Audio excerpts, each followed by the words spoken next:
Welcome to the Locker Room Podcast, a Southland Christian Church podcast for men. We're redeeming men's conversations, talking about the right things in the right ways, and creating a culture of strong, godly men who fight for what matters most. Thanks for joining us today. Let's jump in. Hey, what's up, Locker Room? My name is Scott Heflin. It's an honor to host this podcast. Grateful for the opportunity to encourage, equip, and empower men to fight for the most important things. Hey, if you're brand new to this, who's this podcast for? It's for brand new believers. It's for guys wrestling with faith and the claims of Jesus. It's for young men, students, college students, young adults, and just grown-up men who love the Lord. We created this podcast to help men pursue Jesus, live on mission, and live in community. And our hope and our aim is that as you're listening, that to this podcast in particular, that you hopefully have an opportunity to even talk to some other guys around you, people that you care about, people that you know. And if you're first time checking out the podcast, just know that there's a library of resources around leadership and discipleship, marriage, parenting, topics that are relevant to men. So take some time and peruse all of those. I bet there'll be several episodes that would encourage you and challenge you as you do life. Before we dive into today's guest and today's topic, I just want to say thanks for all the encouragement from this series. I've had a lot of emails, a lot of texts, and a lot of conversations from guys just sharing how this series has really encouraged and challenged them around this topic of sharing good news. And so especially the one that I did 3 weeks ago, Gospel Conversations, where I talked about how I came to know the Lord and how the conversations I had with my brother and my dad. Very meaningful, very hard day, but trying to just be transparent in the effort that hopefully it will compel us to have those type of conversations and love people enough to share hope with them. I'm excited about today's episode. It's entitled, Your Workplace is Your Mission Field. And I don't know that everybody always thinks that way, but this is super important. Your workplace is your mission field. It's not your only mission field, but it's a pretty important one. And my guests today are three men that I respect so much, and we're going to talk about how they light up the darkness in their world, at their workplace, because we're all spending 8 to 10 hours a day, 5 days a week at work. And so I'm on staff at Southland, which means this: my workplace is a Christian environment. It's based on the biblical culture. I'm surrounded by other Christ followers. We've all experienced God's grace. We're anchored in truth. We have the Holy Spirit living in us. I have no fear about being persecuted because of my faith. I'm not worried about being canceled. I don't feel any concern about being muzzled, made fun of, or marginalized because of what I believe. That's not the case for most of us, most of you listening, and for these guys in their world. So no matter what you do, if you're a college student, you're working in retail, you're fast food or driving Uber or Lyft, it's different for you. I get that. If you're in a trade or you have a big boy job, there's a good chance that you're in an environment that God that either promotes a faith-free environment, and that's rare, or it's pretty resistant to faith in the workplace, and that's more common. You may have bosses or supervisors that say, hey, listen, you can believe whatever you want, but don't bring that into this organization, and that's understandable. You may have some other people that you work with that are Christians, so that's great, but for the most part, you know that every day when you walk in, you're walking into an environment that is resistant or hostile toward Jesus, and many of you have to walk a really narrow tightrope, like you're not able to mutter any words about Jesus. You can't really talk about your faith. And so how can you do that? That's what we're going to talk about. And the reality is, if you're a Christ follower, you know this, we're playing an away game. And for many of you, you're playing an away game at work. And so today is encouraging you to do what you can to walk into your workplace and see it as a mission field. And so our guests, again, long intro, three guys that are in three very different fields, three different, very, very different work environments. And I'm excited to hear their stories and share what they're doing to live their lives on mission. So it's a stacked table. There's some big boys around this table. Matt Hall, Yancey, Marcum, and Jordan Heflin. How you guys doing? Doing great. Doing great. Good, man. Good to have you guys. Good. As you know, I expect a little bit more from you guys right then. It's just, but anyway, I'm just kidding. I'm kidding. Hey, I'd love for our locker room audience to get to know you guys. You know this. We're big church, 5 campuses. It's hard to kind of know who's who, but just share a little bit about who you are, your family, how long you've been a part of Southland, what campus you attend, and maybe where you serve, whether it's at church or in the world. Anything, anybody start and kick us off. Yeah, I'll go. Yeah. My name's Matt Hall. Yep. I'm almost 6 feet tall. Sweet. My kids let me know I'm not quite there. I claimed 6 feet for a long time. Do you? They actually measured me on the door jamb recently to prove that I'm not. Yeah. I don't think I'm going to reach it at this point. All right. You got some thick soles on today? I do. Hocus? They are. Yeah. extra sponge. The ability to dunk's still not there either. So. Never has been, huh? No, Yeah. hasn't. No. Gotcha. But all kidding aside, I've been married to my wife, Christy, for 26 years. That's awesome.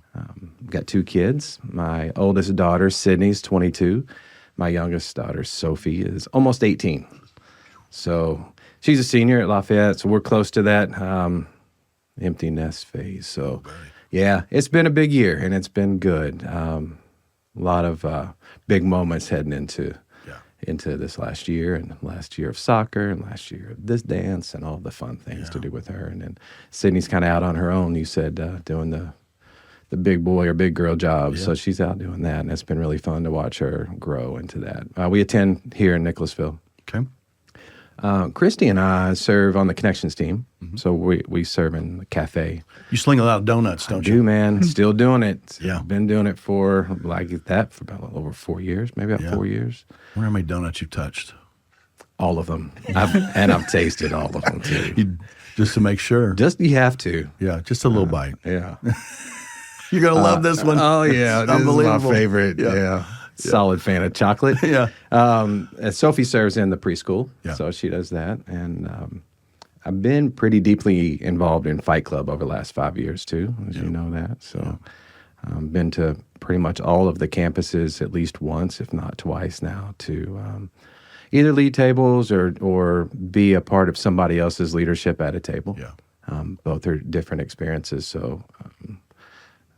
the content's a little sketchy. The leader, we're still keeping an eye on that guy. Yeah, absolutely. No, it's been great and really it's been beneficial in all parts of my life moving forward. So, and additionally, this year we joined a couples group. So, trying to expand out. Like I said, with even empty nest type of things going. How can we as a couple experience community in the church and outside of just our individual things like fight clubs for men, individual. Now you bring that back to your family, but we wanted to explore what it's like to be in like a couples group. So we started that this year as well. That's awesome. Jordan, how about you, buddy? Yeah, so I'm Jordan Heflin. I come from Western Kentucky, in a small town of Livermore. There's actually more people in the audience in a church service than my hometown. So, everybody knew everybody growing up. You're kidding me. My mom lived there. Hey, No way. Went for like I'm 2 from years Western when she Kentucky, was too. young. Wow, it's crazy. Look at this Small man. world. I'm just bringing dreams together. Ever heard of Henderson? Ever heard of Yeah. Henderson? Oh, for sure. That's Yeah. my old stomping ground. Yeah, I came to this area about 22 years ago. I started. I played football at Georgetown College. Played is not the right word. loose term. I was on the team, but then I went to UK where I finished up my nursing degree. Okay. But I married my high school sweetheart, Jennifer. We've been together for 25 years. 18 of those married. We have 2 children, Brinley and Landon. Cool. They're both in middle school. Yeah. Middle school's hard. It is hard. Middle school buddy. years are hard. It is hard. But we've been members, or been here at Southland since our college days when we went to 608 at the Nicholasville campus. Yeah. And then we moved to the Lexington campus when it opened up, and we've been there ever since. Yeah. Throughout the seasons, I've served in a number of different areas. I've done children's, youth. I'm currently with Fight Club, but most people probably know me from the Connections team. Yeah. What makes you distinctive on the Connections So team? I stand out. I serve with a couple guys at the Home Depot doors there at the Richmond Road campus, usually at the 9:30 service. But I'm the guy that's in shorts and flip flops year round. every week. every time. No matter what. I give high fives to all the little kids that come through my door. But I've had people question my sanity. I've had people tell me they talked about it at breakfast. Wonder if that guy's going to do it this week. I'm glad I never disappoint them. That's right. But I've also been used for directions one time. Someone said, drive around until you see the guy in shorts. Park over here by this guy. That's the door you're supposed to go in. Go with the pale legs. Yeah, get him. Yeah. Awesome. I love that, man. That's so cool. Yancey, how about you, buddy? Yancey Marcum. I'm from Nicholasville, born and raised here. My first memories are really in this building, and one memory playing with my dog on Clay's Mill at our first house. We lived right down the road growing up in Crosswoods, and went to West Jessamine High School, met my wife, Allison, here at this church, actually at Ichthus first, then here at youth group. You did good, buddy. I did really good. You did real good. She's amazing. We've been together for 28 years, 20 years married. How can you be that old, dude? Because you were only like a couple years older than me. I know. I took over for Brewster, and Yancey was in my student ministry. And buddy, we can't talk about some of these stories, but it's good. I'm so proud of you, dude. Anyway, keep going. Sorry. I've got a daughter, Nola, 16 years old, West Jessamine High. My son, Walker's in 7th grade. And then I've got a little girl, Adair, who's in 3rd grade. And we are very, very busy. Yeah. And work at King Trace Golf Club. And really how Allison works at Helping Through Him. Noah serves probably 6 times a month with the, I think it's kindergarten group. Yeah. And it's really, really cool to see because it is the highlight of her week. Yeah, that's awesome. And she'll work in the morning, come back now that we've got 5 o'clock and serve again. Yeah. And it's just really cool. One of the things, you do a lot of serving outside of our church, and that's perfectly important and missional as well. Talk about a little bit about what you're doing right now. I think my whole life has been impacted by really good men. My dad being number one, even though I wanted to kill him when I was 16. But, yeah, sure. And then I went to Youngstown State College, played football there, and I had some really amazing men. Yeah. That they were not there to get a paycheck or win games. It was to impact men. Yeah, and awesome. I took that, and when I came back from college in 2005, I started coaching. And every year except for 2, since 2005, I was at West Jessamine. Then I was a head coach at West Jessamine. Then I was now I'm coaching my son at the middle school, just an assistant, no pressure. Pops was running the Fellowship of Christian Athletes when we were there, and it was early with our group. And just intentionally every day with those kids, understanding how much impact I could have. Yeah. In a positive way, especially with kids that didn't have role models like I had. Yeah, that's awesome.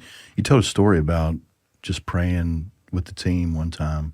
Listen, it's a good one, man. I don't want to miss it. So, being that this is intentional, I don't know if you can hear. Okay, being this is intentional with my son, we started praying at the house, and I would have him pray for dinner. When he's 7, 8, 9. Yeah. And then 10 years old, all of a sudden we're at Thanksgiving and we got the entire family's at my house. Yeah. It was like 35 people. Yeah. We're getting ready to go. And I was like, all right, Walk, will you bless this meal? Yeah. And put it on him. Sits there frozen for a second. He's like, all right. And so you just you put him in that place because you want him to be okay with being vocal with his faith. Yeah. And he's very strong. He's very interesting. But, we're first game of the season this year, we go to pray, and he's a 7th grader now. He's not one of the top dogs. He hadn't hit puberty yet. He's a small kid. Yeah. And we pray before the game, ask Coach, hey, can we do one thing? We pray? Yeah, okay. And so I pray, lead prayer, pray, do the Lord's Prayer. Next game, come up, and I'm flying in on 2 wheels from work. Yeah. And I see the group over there. They're down there praying. I'm like, awesome. And then I'm looking at them like, there's no coaches over there. Yeah. And so after they do their thing, they break down, whatever, and then I walk up to Coop Kearns and I said, Cooper, who led prayer? He said, Walker did. And that just drilled me. Yeah, your son. That there's all these kids out here, and he's not cool, he's not old, he's not great. He's just this kid that is not scared to be faithful. And it was a very proud moment. Yeah, absolutely, dude. That's the best, man. Thanks for investing in him the way that you are. And so hey, this first question is just to kind of set the tone. And I know that there's a lot of us, and so even for those of you listening, we'll try to make sure we remind our audience where you work, hospital, where those things are. And so, tell us. Just take a second. What you do, where you work, what are your roles and responsibilities? Do you have staff? Who are the people that you interact with on a daily basis? So, Yancey, why don't you start, buddy? So I work at King Trace Golf Club, right across the street's one of our locations, private golf club. And I got into that in 2005. I was working with my aunt catering, and we took a contract over there. And then my wife and I separated with my aunt in 2015. We took that and we were independent until 2022. Mm-hmm. And then a lot of changes happened because of COVID and all the craziness that went down. Sure. And now Allison and I work for Keen Trace instead of a partnership, but it's great. It's an awesome place.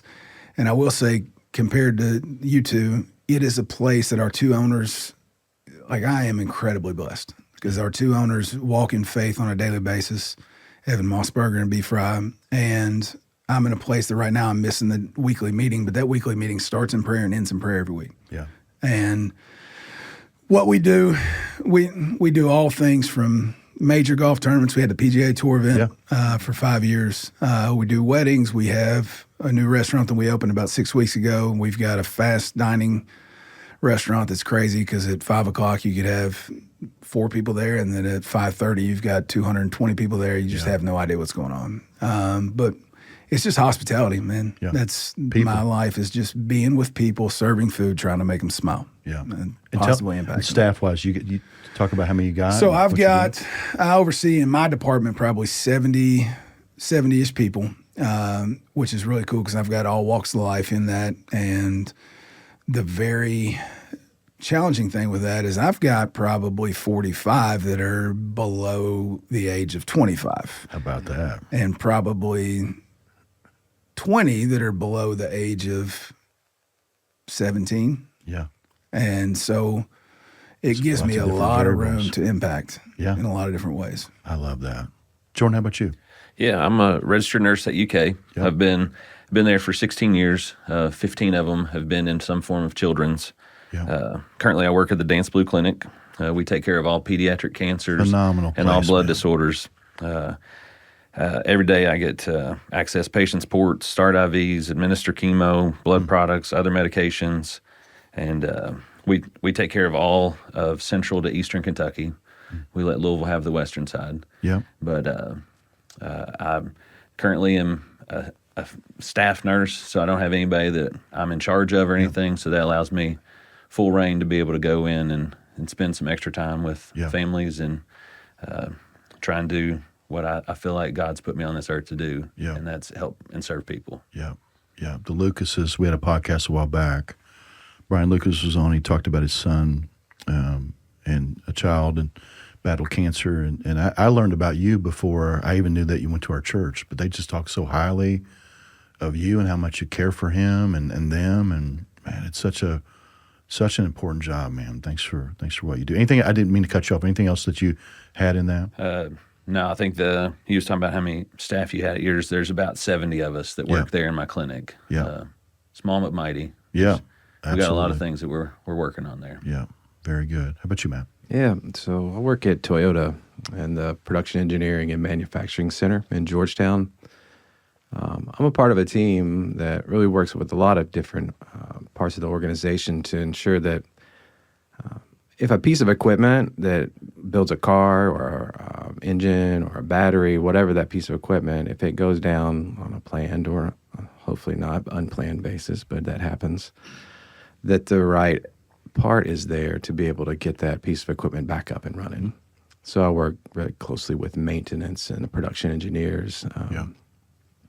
And it's across all North America. So we've, I think it's 14 now. It's the number of sites that we have. Wow. So most of my work right now, because of the EV push that we have in the industry right now, is electric vehicles. Thank you. I mean, I took a shot. That's high. Yeah, you nailed it.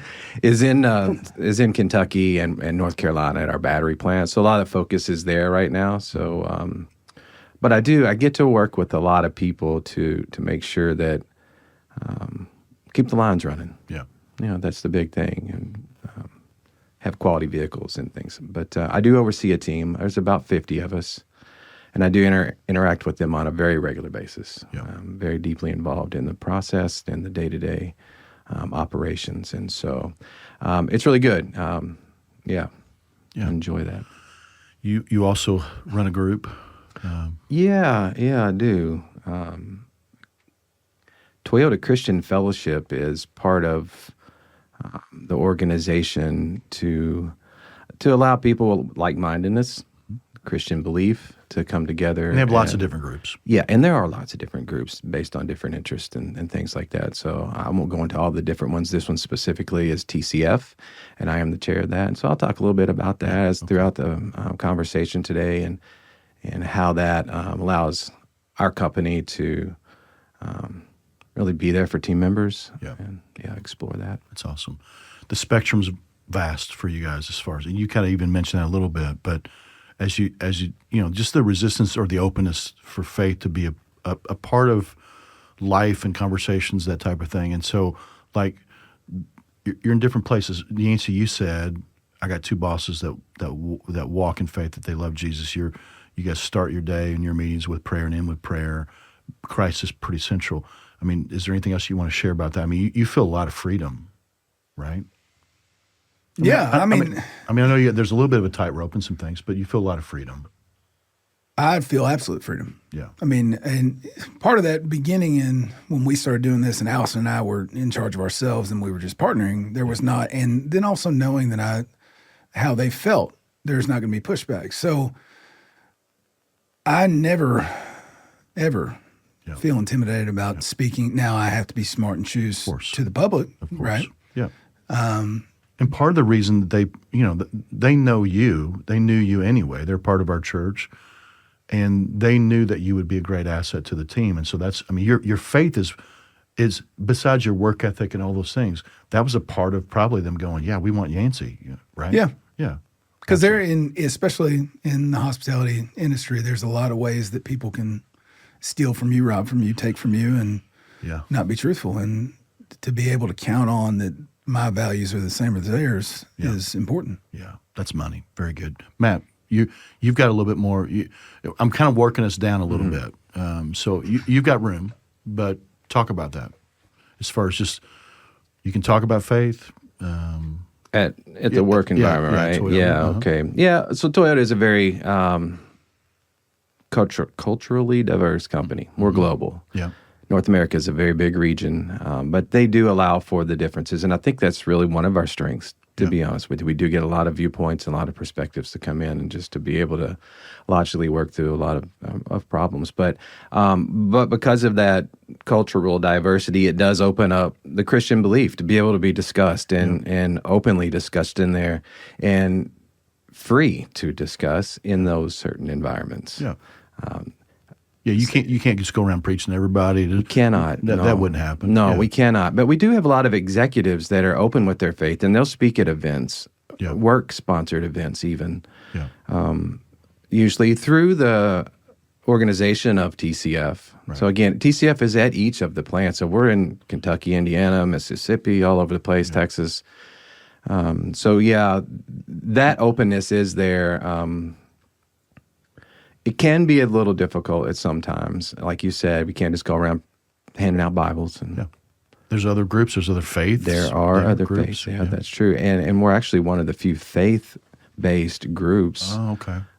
There's not, pick your other faith type of fellowship or Toyota group. We are the only other Christian ones. A lot of the other ones are more identified through their heritage. Yeah.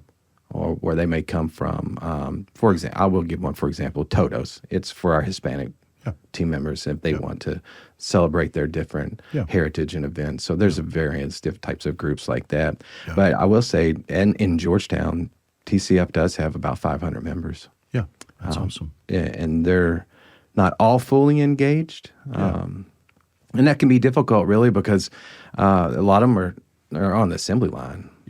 And so, y'all meet during the day. We do meet during the day. Yeah, we'll have meetings. We'll have Bible book studies. Yeah. I brought one if reference comes up today. But like we did this book study, Connecting Your Work to God's Work, Every Good Endeavor by Tim Keller.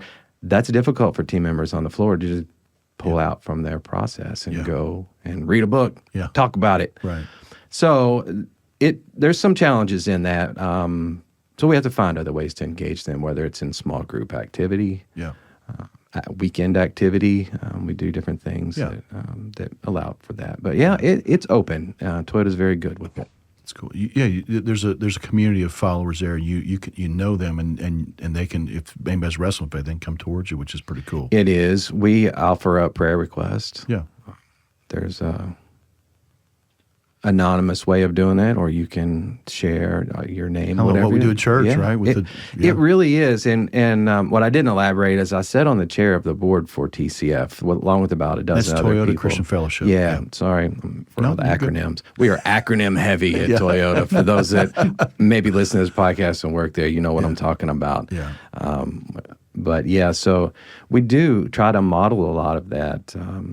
What we see at our churches, like I said, small group, prayer requests, Service stuff, service opportunities, all of that allows us to build culture and support each other, be there for team members. You know, all of the things that really we're called to do by Christ to do these things. And if we can do it at work too, you mentioned our mission field. The word field maybe can draw you to battlefield. Yeah. And so that's just another place to battle. Yeah. Every day, and there's still battles there too, man. I tell you, I'm painting a very pretty picture, but there's battles too. And, Sure. you know, it's a difficult environment sometimes. Yeah. Jordan, a little bit of your world. I'm sure there's some other Christians that you work with, but you probably have to be a little bit more cautious and careful, I'm guessing. It's a public place. It's a government place, all those things. So talk about just what that's like for you. Yeah. So at the hospital, talking about God is not necessarily discouraged. Okay. But a lot of times there in the hospitals, we focus more on the medicine, the science behind all of it. So there's a lot of people that I know. You know, Southland might be big, but it's easy. It's easy to find people. Yeah. You know, and you start speaking up about your faith. But as a new nurse about 16 years ago, I was all business. I was just trying to make it through my shift, make sure I did all the job duties. Sure. I didn't find those moments that maybe were missed that I could have. You had heavy work. It's hard. You're trying to. You're new at this going. I gotta make sure I do this right. Yeah. But as I've grown in my faith, I've tried to take those moments and turn them into something more. Yeah. So any chance that I can to bring up God, I'm going to take advantage of it. Yeah. Whether that be with coworkers, be a family, anybody I come in contact. With I try and bring it back to where it should be. That's awesome. Here's a question: what do you love about what you do? What brings you the most joy? Just give me a kind of a quick couple bullets that stick out to you.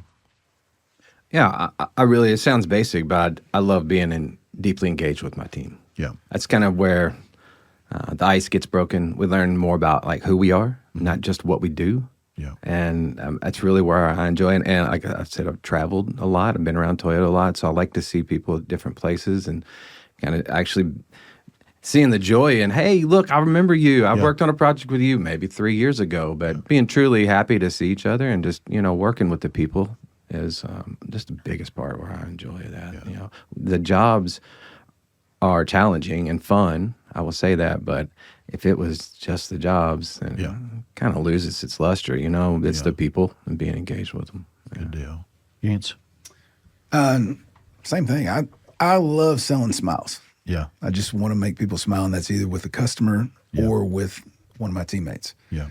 And there's, you know, food, hospitality, you make people smile all day if it's good, right? And then they frown if it's not good. Yeah. So you try as hard as you can to make it great. But then, you know, like I said, we've got a lot of young people that come in and they live in a world that's different right now. And, and I use my man Johnny that we talked about earlier, that how do we impact him positively? How do we make him smile? Now, can you be an extension of that, Johnny? Now, how do you make this other 22-year-old that you're in charge of, how do you make them smile? Yeah. How do you bring joy cheer up their day? Yeah. Just bring joy. Yeah. And that's what I love to do. Yeah, that's awesome. Jordan, what do you love, buddy? Yeah. I mean, you work in no one wants to be there, right? Nobody wants to be at your hospital. Nobody wants to ever meet me at my job. Yeah. That's for sure. But I love most that I get to serve people. It's my honor to get to take care of children that are battling life-threatening illnesses. My goal every day is to bring joy. Same as what you just said. Yeah. So in between needle pokes, medications, vitals, I am fun Uncle Jordan. Yeah. That's all I try and do. I tell dad jokes. I do riddles, play games, build Legos, ride tricycles. I shoot water guns. I paint. I play cars with kids. Yeah. I just be present in their lives. I actually stole the catchphrase from Olive Garden.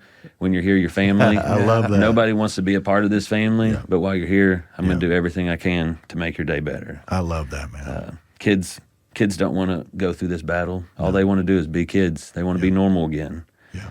So I like to know their stories. I like to know where they're coming from, where they're going, what their hopes and dreams are, what they want to be when they grow up. Yeah. I've had kids tell me that I'm their best friend, one of their best friends. Gosh, man. I've had kids give me nicknames like Dodo, like the dodo bird, because I do silly stuff. I even had a kid ask me if I'd marry his mom. Oh. I had to draw the line there. Yeah, that's but, right. That's right. I definitely do. It's a big family that I'm glad I get to be a part of. That's the best, man. That's so cool. Here's a different question. The other side of that. What's the hardest part about your job? What whether that's expectations or interacting with employees that are struggling or hurting families or people that are upset about something. What's the hardest part of what you do? I'd say there's two things with that for me, and then one is on the customer side and one is on the employee side. Your job is so much more life-altering than mine is. But food, and a lot of people that haven't worked in that industry don't understand how high stress it is. Yeah. Because it's such a time constrained. If I don't get this done the right way within 15 seconds, or it's over 15 seconds, then the customer's pissed off. Yeah. And so there's a lot of pressure there with that, especially when you're cranking out tons and tons of food at one time. And so it puts all of them. It's a pressure cooker for people that are serving. Under stress. And so it's not for everybody. Yeah. And not everybody works well in it. So that is the hardest thing for me is staying calm I've only lost my temper one time. Yeah. And that was 10 years ago, and there was some miscommunication. And I didn't say a word, but I threw a frozen country ham 30 feet across the kitchen into a wall. Like a shot put. Over a elderly woman's head. Yeah. And then she never worked again. She quit. And that's the hardest thing for me is just being the leader and staying cool and calm the entire time, no matter what the pressure is. Yeah. And then the other part for me is just working with so many young kids and seeing how different the world is that they are in. Yeah. And feeling that pain and wanting to lead them, but having to be careful about what you say and how you lead them. Yeah, that's good. It's real good. But you guys? Yeah, I think I might break that down into two areas. Organizationally, there's struggles for a big company. Yeah. And depending on where the work is at for me, I might not interact with a plant for a while. So managing expectations, not everybody knows what I do. Yeah. And so I have to explain from the beginning basic process and expectations, this is what we do. These are our performance indicators and things like that. So really managing and helping people understand how to work with us can be difficult over such a large company. And that's a large organization issue. The struggle, I think the second area is with people. I think the hard part is seeing my team struggle. Whenever you have so many people, and I didn't know what I was going to hear from you guys today. I thought 50 might be, a lot. You have 70 and you're involved with 70, so you probably have a similar experience. There's always something going on with somebody all the time. Yeah. And it's really, it's hard seeing team members struggle and then trying to juggle work because I've struggled myself before. Yeah. Still do.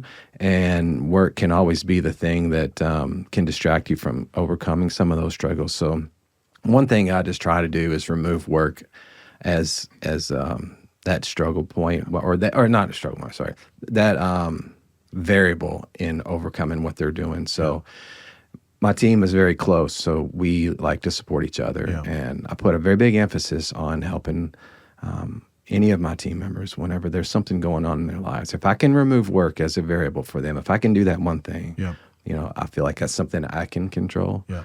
Of course, resources aren't unlimited, so you have to kind of balance those two realities. But man, when you care about people more than just what they do, you're in a big old huge honking organization, and sometimes if you're not careful as a leader, you can look at them as a cog on a wheel. And just loving people where they are and going, hey man, we'll shift towards you. We'll carry this part for now. You go do what you need to do. That speaks volumes. That's super important. I had one team member that worked from a hospital room for months because he was taking care of his mother. But I can help him with that. Yeah. And give him that. I mean, he was still getting his job done. Sure. We can support him doing that too, and he can take care of his mom. Yeah. All right, we all saw that we can work from different locations. Yeah, we learned pretty quick. We learned that pretty quickly. You referenced the craziness of COVID. So, if we can add that flexibility, that helped him walk his mom home. Yeah, that's good. Jordan, how about you, buddy? Yeah, it's not even close. Worst part of my job is when one of my patients die. Yeah. Never gets easy. Every child is so special, so brave during their fight. I pour my heart into each one of and every one of these kids and their families. Yeah. I want to get there. I want to be there when they ring the bell to signify the end of their therapy. Yeah. But I also want to show my love and support for the family when things don't go as well as planned. I've attended too many visitations and funerals over my career. Specifically, one young man, I only took care of him for about 6 months, and then he had to be transferred to Cincinnati for a different type of treatment. I went and visited him a couple times. We just had a bond. And the funny thing is we bonded over Guitar Hero. Yeah. 3 a.m. Guitar Hero games in his room there at the hospital, Sure. So I visited him a couple times. He even one time lied to a chaplain when I came in. He said, "That's my cousin." He's like, "Can't you tell we look alike?" We're both bald. I love so that. Because of him, I actually signed up to be on the donor list to see if I could in some way help in another area. Yeah. But eventually all options were exhausted. There was no cure to be found. So this 18-year-old planned his own funeral with his parents. He reached out to me because he asked if I could be one of his pallbearers. Yeah. One of the absolute greatest honors of my life was to be there and show one last act of service to this young man. After I came home from the burial, I said, I'm never going to do that again. I can't get attached and close to these kids because it just broke my heart. Yeah. But turns out that's not how I'm wired. Yeah. So I come every day. That's not how you're called. Not at all. I come every day with the care and compassion. Yeah. And I care for these people like my family. Yeah. Every day. Yeah. Mike Bro, his wife, her name's Debbie Bro. Mike was here before John was in this role. Debbie Bro would always say, love well, it's worth the risk. And you can get jaded in your jobs. All of you can. And the reality is, man, we don't get to do that. We can't allow our hearts to get hardened by whatever that looks like. We have to continue to fill our cups with God's word and the Holy Spirit, and we got to keep loving people. That's just the reality. I remember when I called you about another family that was heading there, and you'd said it was a hard week that you'd lost two, and it's a different scenario that you're walking in every day. It's super important. Anything else that just in your world on this first point? Quick question: just what's your mindset when you go into work? What do you have to do to kind of go, hey, Lord, I need you today. Help me to see kind of what you want me to see. I got stuff that I need to do, but what are some things that you just kind of go in with you know that He's with you, and so what are some things, a couple things or key thing that you go in knowing every day that I just need your help, kind of framing your perspective for how you work? Is there anything that comes to mind? Mine starts with coffee. There's a coffee before lunch and one right after too. Yeah. Seriously, it's something that's emphasized in Fight Club. So you might be able to tell me the origin of the phrase, but your best ability is your availability. Yeah. Yeah. So I keep a mindset of always being approachable and being available. Try to be a happy person as much as possible. Yeah. It's very easy for somebody to say, I don't want to talk to that guy. He's a grump, or, he's unapproachable. Yeah. I don't ever want that to be a barrier. That's an easy barrier for me to remove. Yeah. I'm approachable. Yeah. I think that's the biggest thing. So I just kind of stay on the ready for my team. I think the promptings of the Holy Spirit come through like that a little easier. You're not so resistant to what you may have to hear and listen to, and just really being there to be respectful for everybody. Yeah. But that's kind of the way I go in. So your question is, how do you start the day? Approachable and available. That's good. Yancey, how about you, buddy? Mine's pretty simple. On my mirror is written medicine for my blood pressure medicine, and then read and then pray, and it's always, Lord, give me wisdom today, and repeat. Yeah, it's it. And I love it. Yeah. It makes sure, because you can get up and there's text messages and there's missed calls and emails and whatever. Okay, you've already gotten calls since we've been sitting here. I mean, yeah. I mean, it's your world. It's high paced. It is very. Yeah. There's days where I'll probably get 120 different text threads. Yeah. And I've got to. Okay, Lord. Yeah. I'm going to pray and I'm going to just ask you to give me wisdom today and give me guidance. If you don't come in like that, it just depends on how you feel, and we can't let that drive us. And so you have to steady yourself, get in God's word, ground yourself, pray, Lord, this is your day. And so I'm going to walk in it, That's super important. Jordan, how about you? Yeah, so I've found that over the years, the only time I can get some me time is if I get up before everybody else. Yeah. So I get up at 5 a.m., start my day with a cup of coffee. Yeah. And I get a devotional in, and then I read God's word. Yeah. Thankful 3 years ago when I came to Fight Club, I learned about the SOAP method. Yeah. 20 verses, 20 minutes a day. Yeah. So I try and do that. If able, I try and get some exercise in. Yeah. Because at the end of the day, once I come home, I turn into dad mode, and we're going to ball fields, doing everything. Yeah. I don't have time. On. So if I don't do it before, then I lose track of time. But I have a 15-minute drive into work and then a 15-minute walk into work. So I refuse to pay to park. So I park and on the street, or I park at my little brother's house, and I walk into work. But that also gives me time. So that's 30 minutes that I maybe catch up on the latest Locker Room podcast. Yeah. I re-listen to a sermon that touched me. Yeah. I listen to K-Love. I do something to get myself prepared. Yeah. I've even been known to pray out loud. Yeah. Because I don't know, I probably look like a little crazy person walking into work. So if you ever see somebody about 6 a.m. walking there on campus talking, it could be me. It could be you. That's awesome. That's so good. Hey, I'll park a second just to talk about work for a minute. I want to make sure we understand what Jesus says and what he has in mind when it comes to work. Men, this is important. Work is not meant to become our identity. It's not. Regardless of where you are on the org chart, it doesn't define us. God's already declared that for us. He's already told us who we are. We're made in his image. He's adopted us into his family. We are his sons. We are men of God. Work is not simply a means to an end. It's not simply a means to provide for your family. That's great. That's important. You should do that. But our work is an opportunity for us to bring life and light and joy and hope into it, regardless of whether we're even able to mutter a word about Jesus.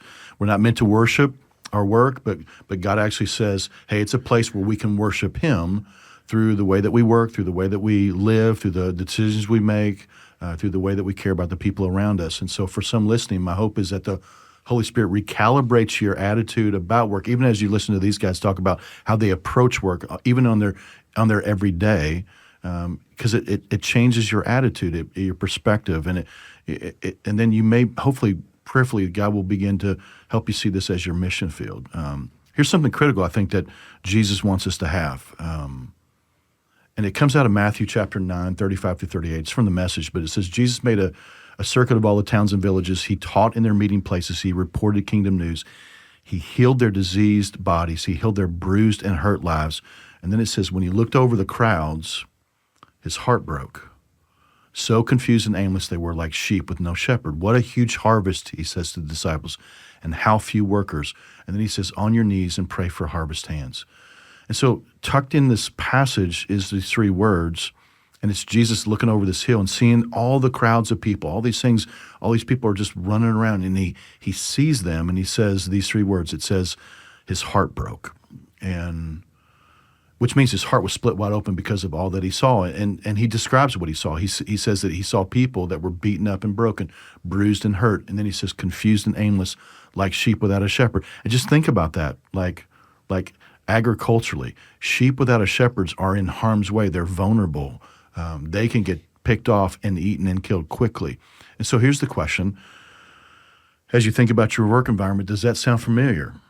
bruised and hurt, confused and aimless. Just as you said, there's people going through all kinds of things. Just as you said, there's all these young people that have been beaten up by our world, the philosophies and narratives of the world, social media, on and on and on, and it's taken them down a road. And so as you look at your workplace, do you see it? As you think about the stories of the people that you work with, do you see it? Do you see the brokenness and hurt all around you? Every single person is in some type of battle. Everybody's going through something. The question is do we have eyes to see it? And when you're standing around talking, do you hear it in people's voices as they talk about their weekends, or they just live for the weekend, or they just do whatever they want for the moment? Can you capture the pain in people's stories? Are you paying attention, locker room? Do you see the lostness all around us at work? There's this definition of insanity, which is doing the same thing over and over again, expecting a different result. And some people are in this pattern, and they are in it for years. I bet you see that a lot. Can you see the broken marriages around you, the pain of divorce in their stories? Can you see people that are struggling with health issues, people struggling with addiction or anxiety, or struggling with their identity or their kids, or struggling, they just feel lost because they've grieved someone that they care about? Can you hear it in their voices? Can you see it in their attitude? If at first glance you can just look at this and go, hey, they're not working very hard. Well, maybe something else is going on. Do you see what Jesus sees? Confused and aimless like sheep without a shepherd. And my prayer is that we would ask Jesus to give us his heart for the people that we work with. And that would compel us to pray for, to move toward, to bring grace and truth into our conversations as we try to love people. Quick question. Let's hit this one quick. What breaks your heart about the people at your work? I want to pick up on one of the words that you mentioned in there of anxiety. Yeah. And we're Christ believers, and he prescribes the way that we should live. But the culture hits us every day. It's just nonstop battle, constant hit of culture. And it breaks my heart because I've been in that position where anxiety can almost just riddle you. Yeah.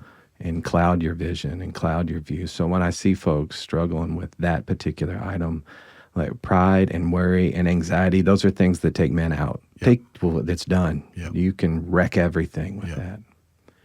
So one of the podcasts, actually, and I think maybe it was one that you and I threw back and forth, there was reference to 1 Peter 5:7, where it says, cast all your anxieties on him because he cares for you. So in that podcast, he talks about cast, as in, like, are we casting right? Yeah. We cast like we're fishing. Yeah. We throw it out there with a rod and reel, and then we throw it to him, but then we reel it back. Yeah, we don't. Yeah, he's saying give it away, man. He's saying give me. it away. Don't cast it me. like you're Yeah. fishing. So that's really, that's something. Cast those anxieties.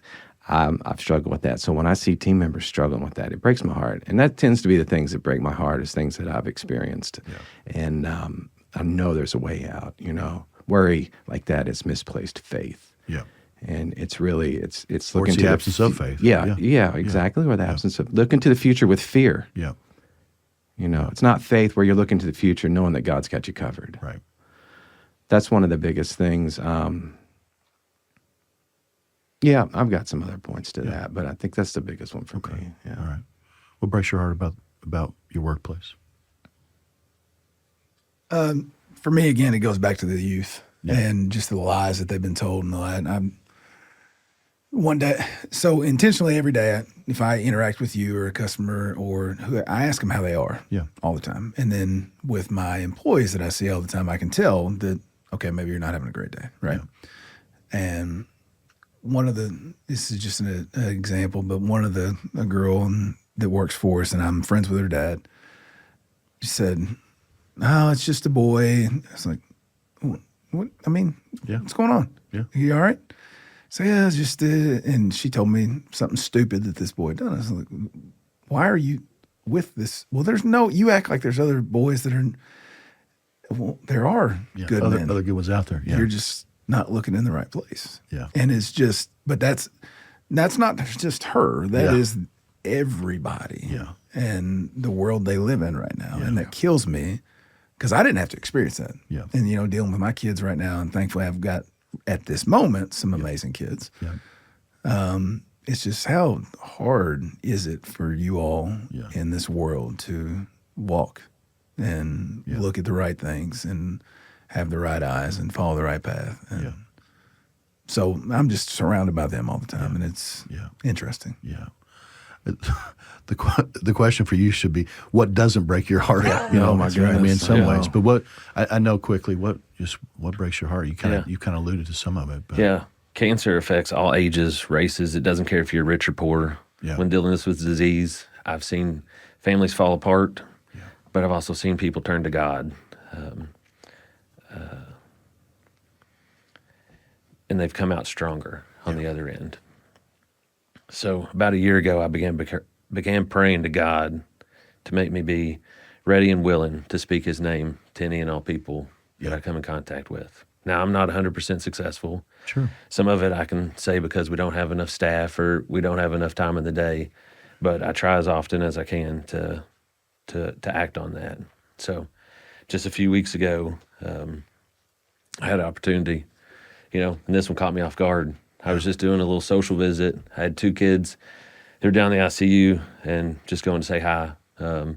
First when I walked in the room after catching up and stuff, this dad hits me out of nowhere, and he's like, they're newer to being a patient of ours, but said, "Why did God do this to my son?" Yeah.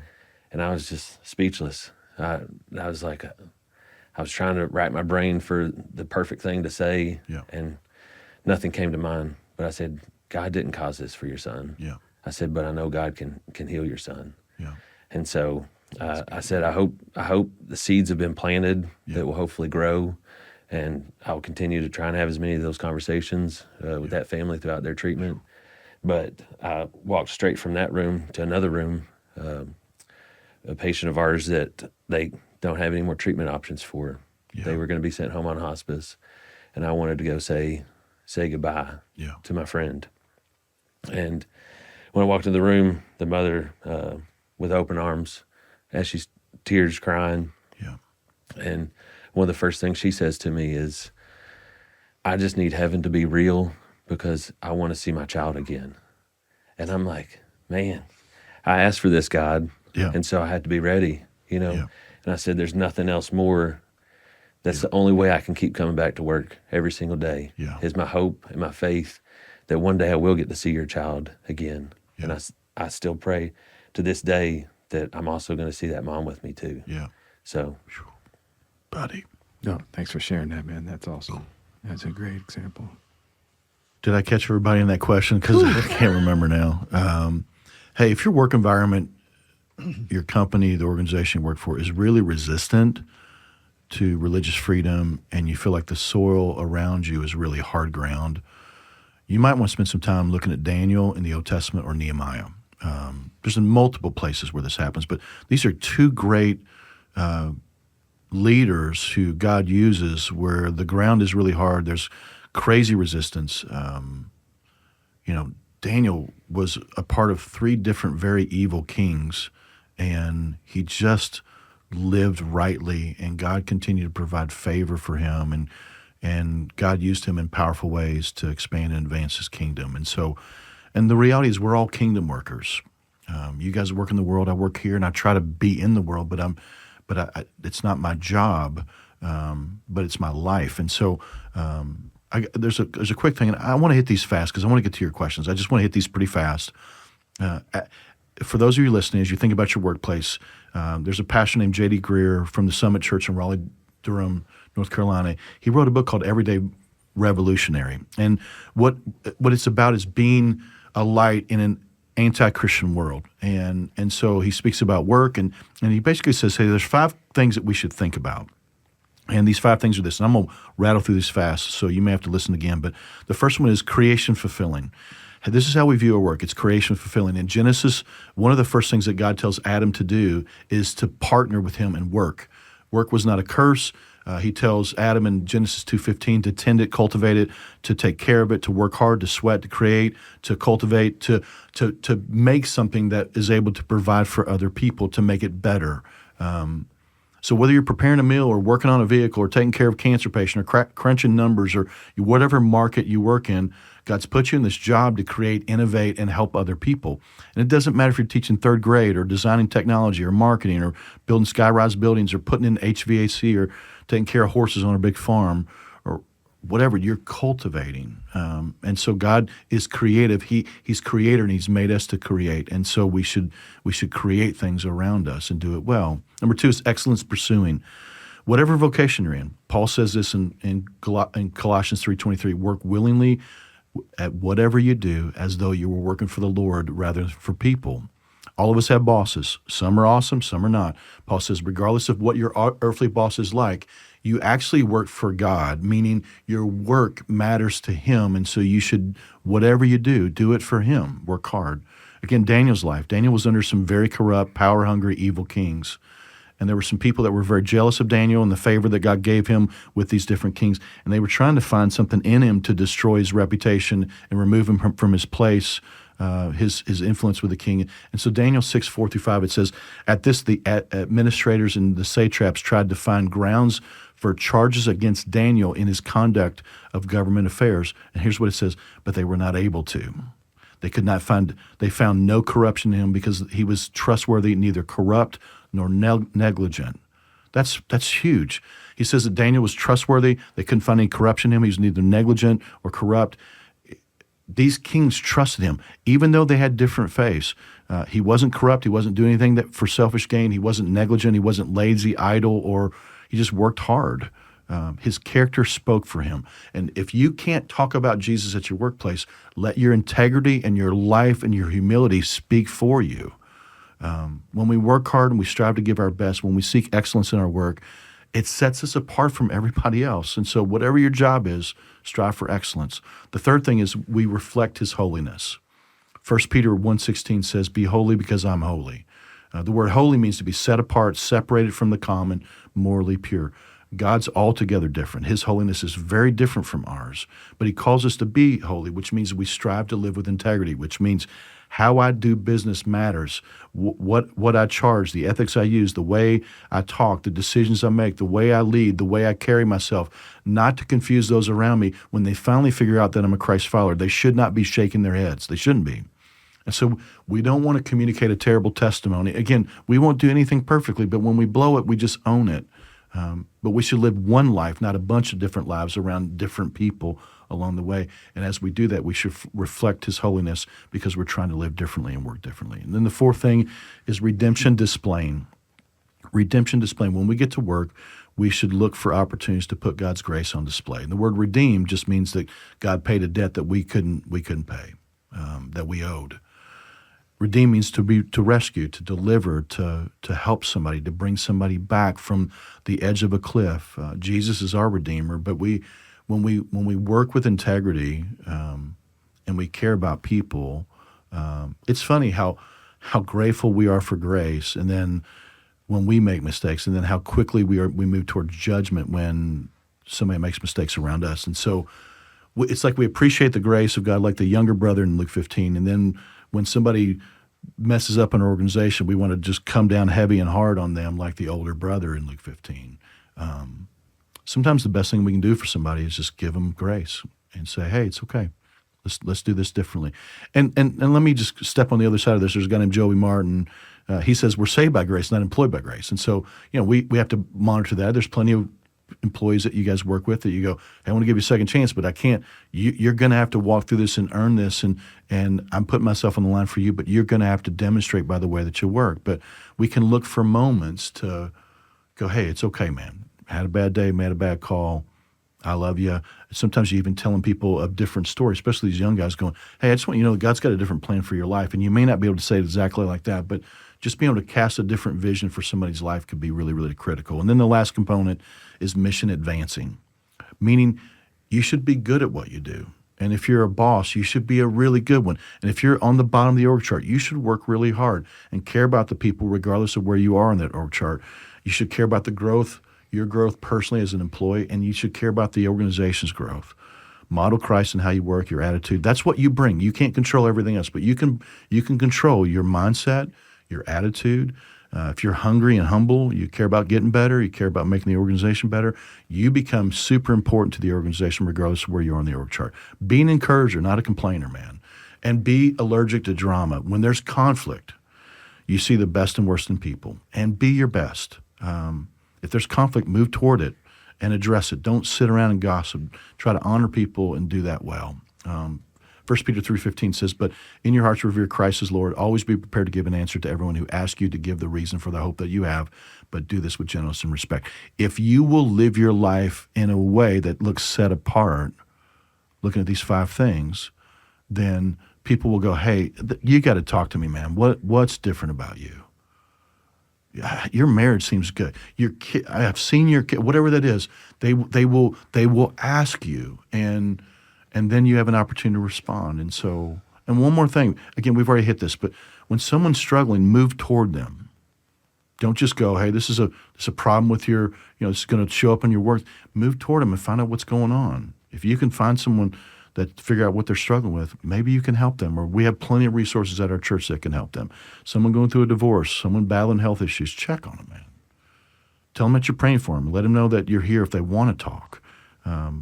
It's interesting. A couple of weeks ago, Jordan, in Fight Club, one of my guys called me right before he was getting ready to start. His name is DJ Burris. He works in a company in Nicholasville, and he said, "Hey, I can't." And I think there's a connection that you guys have, but he said, "I can't get there," and it was right beforehand. So I just said, "Hey, is everything okay?" He said, "Yeah, I have a coworker, as a woman that I work with, and she has a 9-year-old son that just passed away from cancer, and it had just happened to be somebody that you've served and worked with too." And he said, "There's this little boy. He went to this funeral, went to support her." He said, I don't know if she's a Christian or not. I just know that God's called me to go and try to serve her and be there." And I'm like, "Dude, take off and go do that."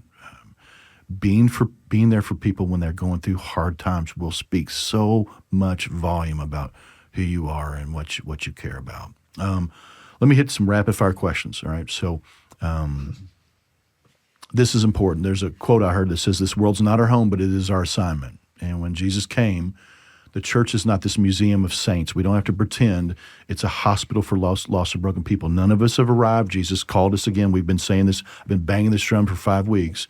Matthew 28, he calls us to go make disciples of all nations, baptizing them in the name of the Father, Son, and the Holy Spirit. And then Acts 1:8, it's basically very similar. He's saying, "I want you to be my witnesses, this place and this place and this place, and to the ends of the earth." And so how do you see your workplace as your mission field? Simple question. Yeah, Jesus also said a lot in the New Testament, "Remember I've said," or "Remember I told you," because he knows we forget. Yeah. So I feel that one of my missions is to be a weekday reminder. Yeah. Reminding people of the gospel on days that aren't Sunday. Yeah, that's good. What you guys? For me, it's just trying to share light all day long, be happy all day long, and then when I get so always be the same way. Mm-hmm. But then when I get opportunities, like if I get a podcast, this podcast, or I get a sermon or whatever, I have the freedom to send out in our group text and say, "Hey, Nickel had an outstanding sermon this weekend. I think it's geared towards a lot of you all if you want to check it out." Yeah. Encourage me. I hope it encourages you. I might get 2 thumbs up out of 50, but this, right? Yeah. So I just keep going and just share and not be ashamed of it. Our job is to throw seeds. That's what we do. We can't fix anybody. We can't save anybody. We can't convert anybody. Our job is just simply to point to plant seeds and trust the Lord that He'll do the work. How about you, Jordan? Yeah, it's really odd. I really haven't been selling the nursing career here in the first part of this thing, but it's wild. I absolutely love my job. I can't think of anything else that I would rather be. I love going to work. It's not a chore for me. Yeah. I get to go and I get to help people when they're hurting, and so it's been a greatest honor for me. And so not until recent one of your locker room podcasts where you're talking about the mission field, and it was like, oh, that hit home. I think of the mission field. Missionaries go off to some foreign country. No, and that's what we think and it do is. these things, but every day can be the mission field is if you accept it. Absolutely. That's so good. That's so good.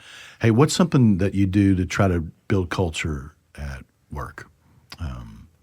You're in different roles, but simple things, not like, hey, we're putting new values on the wall. I mean, but like, what do you do every day to do that? How do you build culture? For me, it's consistency. When anything you're doing, you're doing something on a repetitive basis that's foundational. Mm-hmm. So for me, just ensuring that everything's fair and friendly culture of teamwork, support at all times. I serve my team by caring for them and providing resources and tools. And really, when situations arise where I can get into the deep end of the pool, to always make myself available, consistently available to do that. Yeah. Everybody can do that, regardless of where you are. Anything else? I just always try and be present, whether it be with my patients, with my coworkers. There's always something going on with everybody. You know, there's even been times I've had patients call me out, and they're like, "You having a bad day?" And I'm like, "Yeah, how did you tell?" And they're like, "You just aren't yourself." And I'm like, "Okay." So, you know, just being present, being able to open those conversations with people, however you can. I try to do certain things. So a lot of our employees work on gratuity. Then the other ones back in the kitchen it's 110 degrees in the kitchen they're going. And we got 200 people out there and it's rolling. I'm pulling trash bags out and I'm picking up trash off the ground. And I'm making sure when I walk across this kitchen that I'm doing a job for them, that they know that I do not think I'm better than they are. Yeah. That I'm part of this team. You all just use 3 words that are so critical: available, present, service. We can all do that. Even if your boss goes, "I better never hear Jesus come out of you." I can be present, I can be available, and I can serve. I can do things that aren't in my job description. I can care about you, and I can go, "Man, I want to help you." I mean, those are things that we can do. Here's an interesting thing. So I have no doubt that you all run into people that, and our culture has just tried to stomp out Christianity in so many different ways and redefine what a Christian is. And so there's plenty of people that you run into that when you say the word Christian, it puts a bad taste. They immediately think legalistic, judgmental. They hate this. They're aligned with what is against X, Y, and Z. There's a lot of skepticism and even resistance. And so I don't know if you've run into that, if you run into people that are like that, but what do you do to try to, again, you're not going to be able to, it's not about arguing them, but it's about maybe giving them a different perspective, a different picture of what it looks like when they find out that you're a Christ follower. Anything that jumps out at you? Do you have any stories? That's a hard thing for me growing up here and being at this church for as long as we have been and loving this church and the leadership that I've got to learn from and watch and grow. Because one of the worst things I ever hear when somebody says something is, "Well, he's a Southland guy." And I get so upset. And they paint our church because they had a bad experience or they didn't like something, and then they go. Or they saw a guy at the gym that says he's a Southland guy and he's doing something he shouldn't be. Yeah. And it's, well, Jesus didn't say that. Yeah. Right? Yeah. I'm not perfect, but I'm not doing that. Yeah. I'm not trying to do that. Yeah. And let's just talk about what Jesus said. And let's look at the Bible. Let's read. Yeah. Don't judge it because some idiot did something dumb. Yeah, man. Yeah. That's important. Yeah. I mean, we're on the clock, man. People are watching it, and they'll paint us with this big, broad stroke, and we just have to figure out ways to do what we can to change that mindset. Anything else that you guys do, or you had stories like that? No, well, yes, I've had stories like that for sure. I didn't even think about that point whenever I kind of thought about this topic, but I definitely get a lot of that Southland stuff. Six Flags Over Jesus stuff. Yeah. But, and I don't like it. Yeah. I'll be honest. I'll be very clear. I don't like it. Yeah. But there's something I can do about it is just lead by example. Yeah. I've never really had any criticism back at Toyota or anybody come at me sideways about Christianity. But I will tell you one thing that we had to take some ownership of within TCF. We were sending out daily scripture at one point.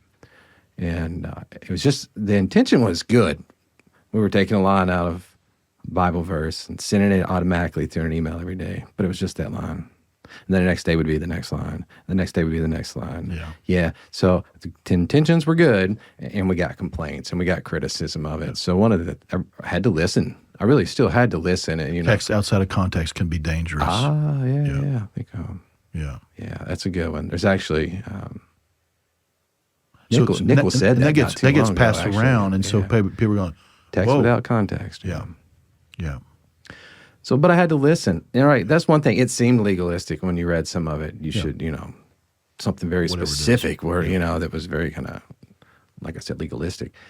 In the context of it, it wasn't. So we just had to listen and adjust. And we did make adjustments, and we moved from something that wasn't so daily to maybe more weekly and devotional driven that had the context and share that with people. And I mean, it went to HR, it went everywhere. So, that there can be criticism and not just directly at you. So, but the most important thing I think is to listen and just be a better example. Yeah. You think? Yeah, I think you sent out something in the pre-show notes. It said, preach the gospel and when necessary, use words. Yeah. And I think that goes a long way in my line of work because some days I don't have the time to speak words or whatever, but I can show them with my actions, my care and compassion. And the hardest part for me is I haven't arrived. I don't do everything perfect. I get caught up in the work drama, the gossip, all the things that happen. And it's a real gut punch sometimes when a coworker or somebody's like, I can't believe you said that. Yeah. And it's like, oh, yeah, okay. So it's like, I have to be mindful and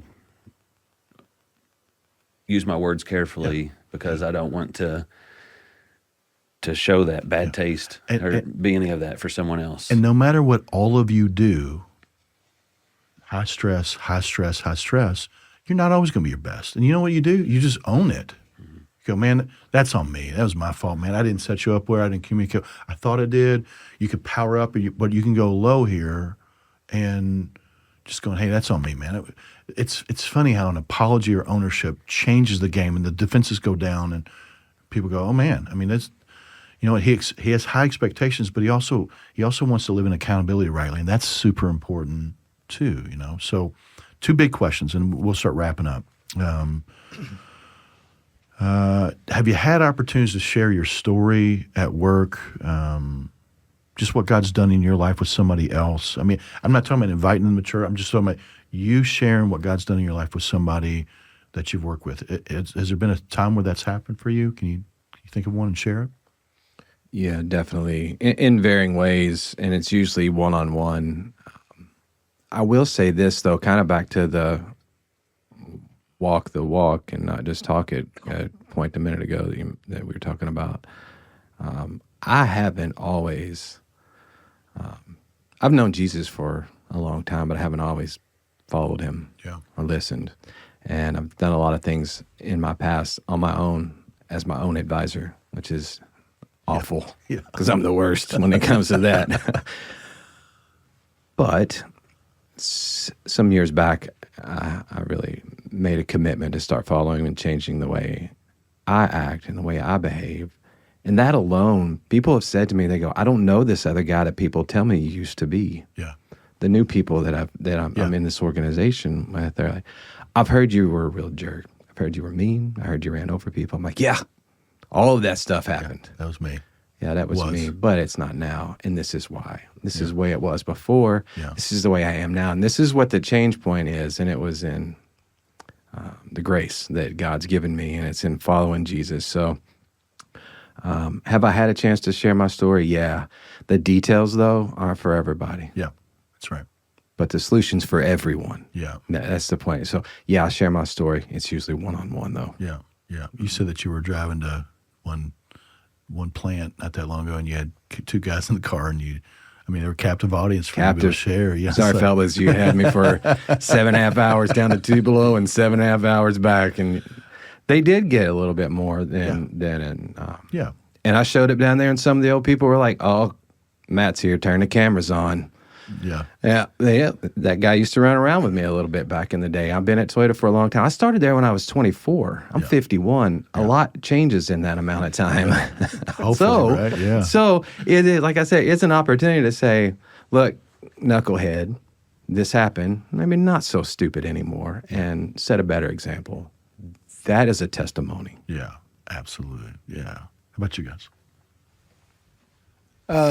Yeah. So I've had the opportunity a lot, and a lot of times we've had the ability of keeping people on staff for a long time. Yeah. And that industry is not easy. Correct. It's a revolving door. We've got multiple people over 10 years that have been there. And very awesomely, for a long time, we only hired people that were recommended by another teammate because they didn't want to work with somebody that sucked. So that's good. So, and then My place is just so different, man. Having the freedom that I have with the leadership that we have, and you can walk from one room and you got Forrest Frank on the radio, and then you walk into another room and they're singing the same worship song, but it's in Spanish, and then you go on to another room and it's the same thing, and it just blasts all day. But then a lot of those young employees aren't that way. So we have a lot of in-depth conversations with ones that have been there for a long time. But then I also, at every opportunity that I have, when we like have a big event and I've got 30 of y'all in a room and we're getting ready to feed 400. All right, guys, here's the deal today. This, and this happens at this time. But your job today is to positively impact everybody around you, both teammates and that's because of the grace and love we're given by Jesus Christ. I'm going to pray right now. Yeah. And so I get that opportunity all the time. Yeah. And that's awesome. I wouldn't know how to live without it. I couldn't imagine being somewhere that I would be nervous about it. Yeah. So I'm spoiled. Yeah, that's good. That's okay. And there's people out there that are in jobs or lead companies or run their own business that are in the same place, and they'll be encouraged by you to go, he can do that, I can do that. It's important. How about you, Jordan? Yeah, I haven't always gotten to tell my story, but very happy and willing to. Grew up in the church, been at church my entire life. Yeah. Made a point of it. Even when we'd go on vacation, we'd stop at a church and just visit. So very thankful for my parents that instilled that in us. I was saved and baptized when I was 10 years old, but I think it's a lot to take in at that age. It's hard to know everything that you've just signed up for. And so I always know I had God in my heart, but I probably always didn't put him as the highest priority. Right. And so, that's taken me a long time to learn and not to keep in, but Fight Club, man, 3 years ago, it really opened my eyes to a lot of things. And so that's when I really put the hammer down. I was like, all right, I've got to reorganize my life to where I put God first and everything else falls in line after that. Yeah. And so it's been a huge change for me. I think it's been a blessing for my family, and I think it's helped me in all aspects of my life. Last big question. And you guys have shared some great stuff. I don't know if there's anything and it's still in the bucket, but is there a story where you just, and we're not saying this pridefully, it's a joy to be used by God, that God would choose to work through us. And so, but is there a story that comes to mind where you go, man, there's no doubt that the Lord was so in this, and I'm so honored that I got to be a part of this in helping somebody or sharing Christ with somebody or loving somebody come, whatever that is. Is there a story that comes to mind? Just one last story as we wrap up.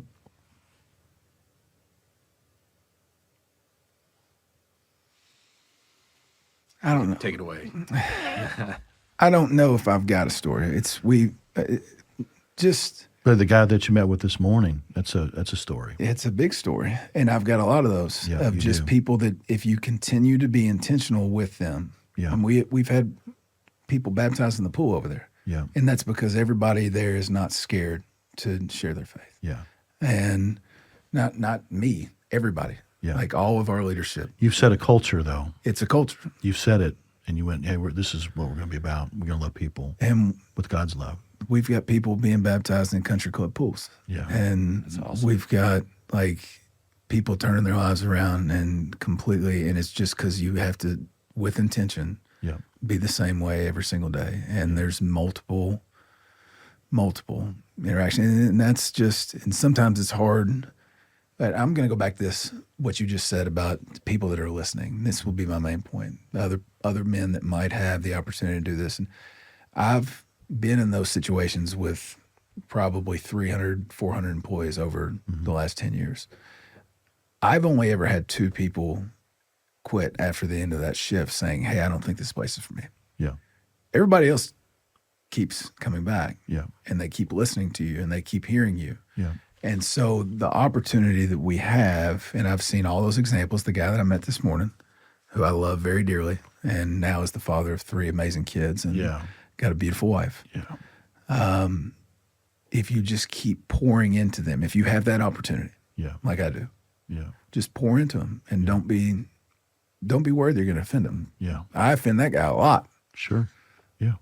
And it's not just about pointing to, what his job looks like. It's about caring about him outside of who he is as a man and how he lives, his relationships, letting go of the past, finding freedom, choosing what's right, doing the next right thing. I mean, those are things that you talk to him about, you know? We rarely talk about work. Yeah. If we talk for 3 hours a week, 15 minutes of it's about work. Yeah. The rest of it is about being a husband and a dad and a leader and following Jesus. Which are harder things. And Much they, harder and they things. matter. And they matter. That's good, man. Anything for you guys? I mean, more generally speaking, you don't have to be a Bible thumper, right? We've talked about it today, being available, Yeah. being open and being real, having a quick version of your story you can share with people. Can I quote a movie? Yeah. Yeah. You got a lot of Waterboy? quotes. Yeah, give You it. can do it. You can do it. You can do it. But the thing is, I just say, in your small groups, practice. If you haven't shared your story or shared some scenario where you might, just in your small groups, guys, take some time, practice. You played a sport. Yeah. You went to school. You played an instrument. You did something. All of that takes practice. There's no reason this should be anything different. Yeah. And then the more you practice, the easier it becomes. Maybe that's all I'll share with that. I don't get to do what you get to do exactly. Mine's a lot of one-on-one Yeah. conversations, but It's just different settings, different missions. Yeah. Same mission, different settings. That's right. Yeah. Jordan? Yeah, I've probably got too many stories. We could go on for days. When I had this patient that had to get these shots Monday, Wednesday, Friday, very painful shots.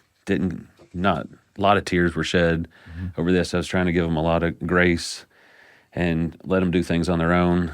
So sometimes it'd take 30 minutes for us to do this because I didn't want to hold them down. I went and saw a family a couple weeks ago, and I'm in there with this one family, and there's a kid that won't stop crying, and I'm in there for 40 minutes, and I can hear this kid crying, and I'm just going, and I'm thinking about you going, this is what you see all the time. It's hard work, man. So anyway, sorry. It doesn't always happen. There's a lot of smiles. We've got kids come shoot us with silly string. I have a lot of fun in my job, I promise. Yeah. But I thought about this in the middle weekend or whatever. I was thinking about it all the time. I was like, what can I do to make this better? Yeah. And this is a family that I'd already talked about faith with. And I was like, you know what? I said, I think we need to pray. And I've never done that with a patient before. Yeah. And so I go in and I have the shot in hand. I'm like, listen, I've thought about this all weekend. What I think we should do is I'd love to pray before we do this to help us through this. And this little girl looked me in the eyes and she said, no. Is that right? And I was like, okay. And so I had to reset myself and I was like, well, All right, well, I'm going to pray over here silently. Yeah. And then we're going to do this. But that day, God told me that it was better just with the family to help hold them down and we get it done and we move on. Yeah. But I followed the prompt and you just have to be willing. Sometimes it's not going to turn out the way you like it, but you have to be open and willing. But like I said earlier, we were told to go and tell all nations about God. And so use every place you can to get his message out. Yeah, that's money. I'll close with this. There's a book that I just picked up. It's Mark Batterson's book. It's called Not Safe. And it's about discovering God's dangerous plan for your life. And the very first chapter, I mean, it just grabs you. And so this first chapter is entitled Pack Your Coffin. It's a little book, man. If you don't like to read, this is a great book for you. But it's called Pack Your Coffin. What a great heading. And here's what he says. He says, a century ago, a band of brave souls became known as one-way missionaries. Okay? Instead of the suitcases, they packed their few earthly belongings into coffins. And they would sail out of port and they would wave goodbye to everyone that they loved and everybody that they knew, knowing that they would never return home. And there's this man, the missionary, his name's A.W. Milne, who was one of those missionaries. And he set sail for the island of the South Pacific, knowing full well that where he's going, all the headhunters there on that island who've lived there have martyred every single missionary before he gets there. His coffin is packed. And he's there for 35 years, and he lives among the tribes, and he loves them, and he shares the gospel with them. And when he dies, the tribe members bury him in the middle of the village and inscribe this epitaph on his tombstone. Here's what it says. When he came, there was no light. And when he left, there was no darkness. Holy cow.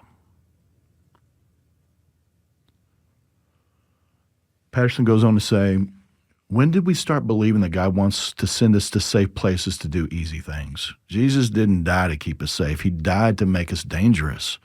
Faithfulness is not holding down the fort. It's storming the gates of hell. The will of God is not an insurance plan. It's a daring plan. The complete surrender of your life to the cause of Christ isn't radical. It's normal. So quit living as if the purpose of your life is to arrive safely at death to heaven. Pack your coffin.